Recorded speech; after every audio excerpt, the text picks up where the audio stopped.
Bonjour, Citoyen TV, la chaîne de l'Afrique digne et de sa diaspora, vous présente les brèves. Au sommaire, Côte d'Ivoire, FPI, tournée du président du parti. Diaspora voyage à La Haye le 28 janvier 2016. Actualité en Syrie.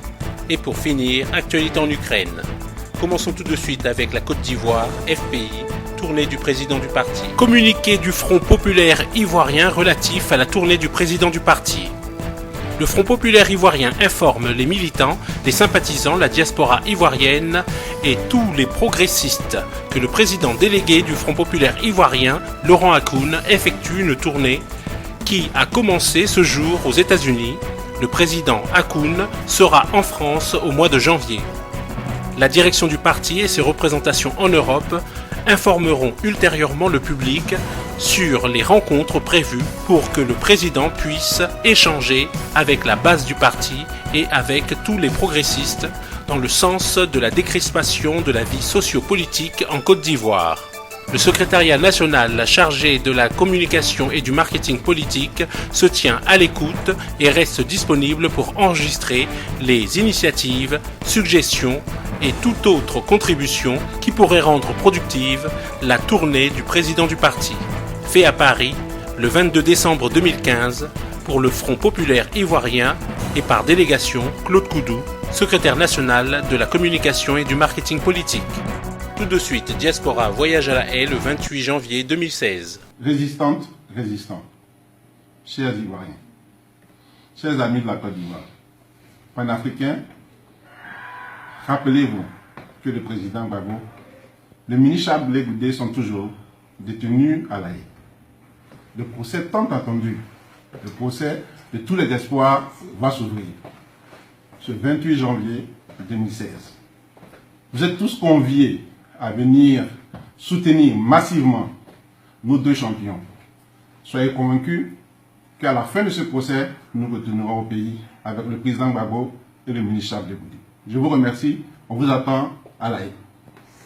Tout de suite, actualité en Syrie. Bonjour. Depuis quelques semaines, il ne se passe absolument rien de notable sur le front militaire, à la fois en Syrie et en Irak. Et pourtant, beaucoup de choses ont lieu. En réalité, si vous ne percevez pas pour le moment ces grands changements, c'est parce que chaque camp est en train de se préparer pour l'étape suivante. D'abord, côté occidental, je disais la semaine dernière que le porte-avions français venait d'être dérouté vers le Golfe. On sait maintenant qu'il a été intégré à la Task Force 50, c'est-à-dire à la 5e flotte des États-Unis, et que dans le cadre de la 5e flotte, il commande un groupe d'une 60aine de navires, mais il rend compte au commandant de l'amiral qui commande la 5e flotte et, à travers lui, au commandement du CENTCOM.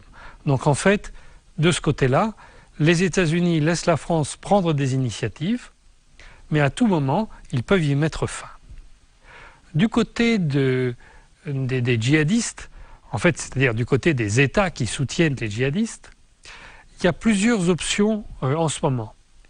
D'abord, du côté turc, on continue à préparer le projet d'un Kurdistan au nord de la Syrie. Et donc, dans ce cadre, les Turcs sont allés entraîner des troupes des Peshmerga, c'est-à-dire des Kurdes d'Irak, leurs alliés. Et lorsque le gouvernement de Bagdad leur a demandé de se retirer, ils ont refusé, il a fallu saisir le Conseil de sécurité. En tout cas, il y a toujours présent sur le territoire irakien de manière illégale 1 millier de soldats turcs et au moins 25 tanks. Le Qatar, de son côté, mène des opérations secrètes. Alors vous avez entendu parler du fait que en septembre, le Qatar avait acheté des missiles antiaériens en Ukraine pour le compte de Daesh. Les documents ont été publiés. Et vous avez également entendu parler de l'opération sous faux drapeau que le Qatar a menée en achetant des bombes de fabrication russe en Ukraine et en les amenant sur le territoire syrien pour faire croire que ce seraient des avions russes qui auraient bombardé une base militaire syrienne. Évidemment, c'est complètement faux. Ce sont des avions de la coalition qui ont commis ce crime. Côté saoudien, les choses sont un peu plus hésitantes. Vous savez que l'Arabie saoudite a réuni un ensemble de groupes armés et de personnalités d'opposition à Riyad. En fait, ils n'avaient pas invité les Kurdes, donc ça signifie que pour eux, la question du Kurdistan, ils la laissent à la Turquie et ils envisagent la Syrie sans la partie nord qui serait occupée par les Turcs. Enfin, pour créer un Kurdistan, donc ça ne serait pas turc évidemment. C'est un peu la même situation qu'à Chypre, où les Turcs n'occupent pas une partie de l'île, c'est prétendument indépendant, mais enfin tout le monde sait que c'est la Turquie qui est derrière.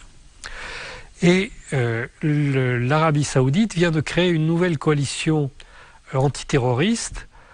Alors c'est la 4e maintenant, puisque vous avez la coalition des États-Unis, la coalition de la Russie, la coalition de la France et maintenant la coalition de l'Arabie saoudite, donc, qui prouve que personne ne sait très bien où il va. Donc cette nouvelle coalition, paraît-il, n'interviendra pas en Syrie tant qu'elle n'aura pas l'autorisation des autorités légitimes. C'est-à-dire que désormais, l'Arabie saoudite fait un virage à 180 degrés et reconnaît qu'il y a bien une autorité légitime à Damas, celle du président Bachar el-Assad et de la République arabe syrienne. Donc tout ça est extrêmement confus. Du côté russe, par contre, on continue la progression, les bombardements systématiques, et désormais l'armée arabe syrienne participe très largement à ces bombardements puisqu'elle a maintenant de nouvelles munitions, et simplement en un mois elle a détruit 1375 installations de Daesh. Et l'armée russe prépare d'autre part l'installation de nouvelles bases militaires. Il y a déjà donc la base d'Avdiï, celle de Damas là, qui est utilisée par l'armée russe, et il y en a 2 autres qui sont en cours de préparation, dont une tout à fait à l'est du pays, pour s'assurer que plus personne n'interviendra sur l'ensemble du territoire syrien. Donc pour le moment les choses ne bougent pas, mais dès le 6 janvier, quand la campagne aérienne sera terminée, alors on verra les éléments au sol se déployer. Donc pour le moment, c'est le calme qui précède la tempête. Et pour finir, actualité en Ukraine. La situation militaire en Ukraine aujourd'hui est assez tendue pour différentes raisons. Comme nous l'avons souligné après la chute de Debaltsevo en février de cette année, il est difficile aujourd'hui pour l'Ukraine de reprendre une vraie guerre efficace contre le Donbass. Pourquoi ? Tout simplement parce qu'elle n'en a plus les moyens. En revanche, une partie des troupes, notamment celles qui sont composées par les bataillons néo-nazis, donc les bataillons de représailles, a été formée ces 6 derniers mois par les spécialistes américains et à un niveau de combativité qui a sensiblement augmenté. Et ces gens-là, donc, qui sont, d'après les renseignements que j'ai pu recueillir dans le Donbass, qui sont sur la ligne de front face à la République populaire de Donetsk ou à la République populaire de Lugansk, ont une forte envie de reprendre les combats, d'autant plus que c'est jamais bon pour une armée de rester l'arme au pied. Soit on lance l'attaque, soit on rentre à la maison. Mais donc il y a une forte volonté de cette partie de l'armée ukrainienne de reprendre le combat. En revanche, ces milices qui représentent à peu près 10 000 hommes ne seront certainement pas suivies par le reste de l'armée, qu'on estime à peu près 70 000 hommes ou 70-80 000 hommes, qui, elles, en fait, ne rêvent que d'une chose, donc qui est une armée de conscrits, qui n'ont pas du tout la même motivation que les néo-nazis qui sont en première ligne, et qui, elle, veut absolument rentrer à la maison. À tel point que, d'après les renseignements qui circulent, donc sur le moral de l'armée ukrainienne, et que, en cas d'offensive, ce serait une désertion massive. Comme ça, la République populaire du Donetsk gagnerait la guerre et les gens pourraient rentrer chez eux et il s'en serait fini de la guerre en Ukraine. Donc, il y a évidemment une volonté chez certains dirigeants militaires ukrainiens de reprendre les hostilités, mais malgré tout, il est vraisemblable que la majorité des élites à Kiev essaient de retenir cette volonté. Pourquoi ? Parce qu'ils savent très bien que ça les couperait des subventions internationales et que ça pourrait avoir des conséquences extrêmement graves pour le pays. Cela dit, si jamais l'Ukraine bascule dans une grave crise économique cet hiver, notamment une crise énergétique, ça pourrait être un moyen également de détourner l'attention des gens et de rejeter la faute, comme d'habitude depuis 2 ans, sur la Russie. Et donc, on observe, suite à ces différents éléments que je viens d'expliquer, des volontés de la part des troupes, donc des bataillons de représailles, donc qui sont en première ligne sur la ligne de front, de provoquer les rebelles de la République populaire de Donetsk ou de la République populaire de Lugansk, mais essentiellement en fait sur l'aéroport de Donetsk. Donc il y a vraiment une volonté de bombarder, donc c'est un peu ce qu'on avait observé à Makiivka à l'été dernier, c'est-à-dire que on bombarde massivement des objectifs civils pour provoquer une riposte et une attaque de la DNR ou de la LNR sur les positions ukrainiennes. Donc en ce qui concerne le moral de la DNR, donc moral que j'ai pu juger sur pièce en y allant, il est très élevé. Il y a une véritable volonté de professionnaliser l'armée.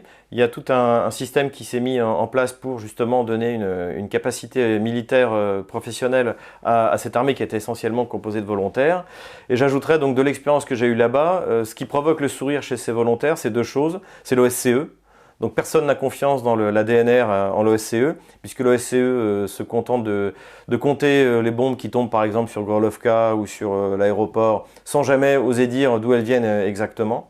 Donc l'OSCE a perdu toute sa réputation, on peut dire au sein de la République populaire de Donetsk. Et également, lorsque je pose la question, avez-vous vu des soldats russes?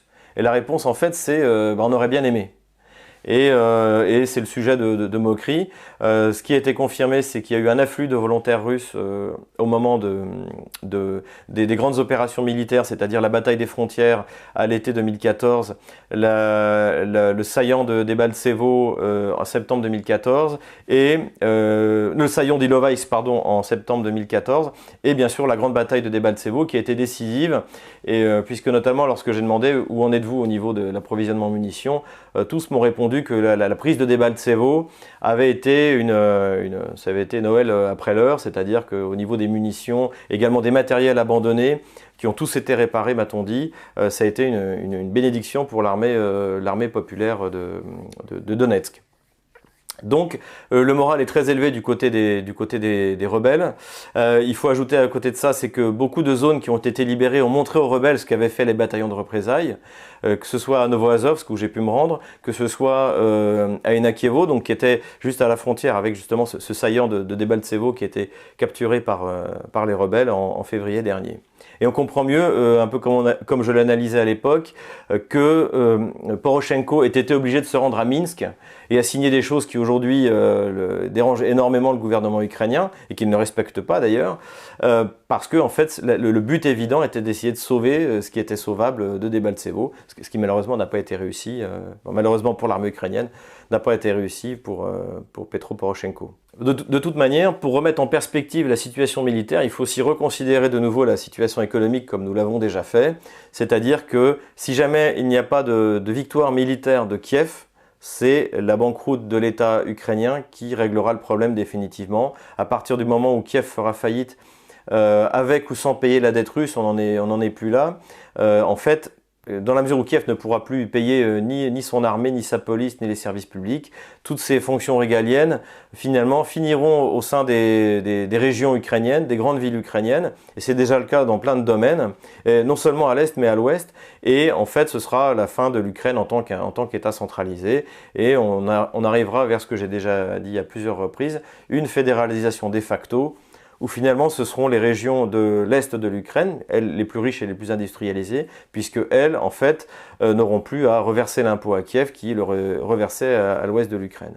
Donc, encore une fois, à moins d'une grande opération militaire rapidement victorieuse de l'armée de Kiev, la fédéralisation de l'Ukraine est quelque chose qui est déjà enclenché.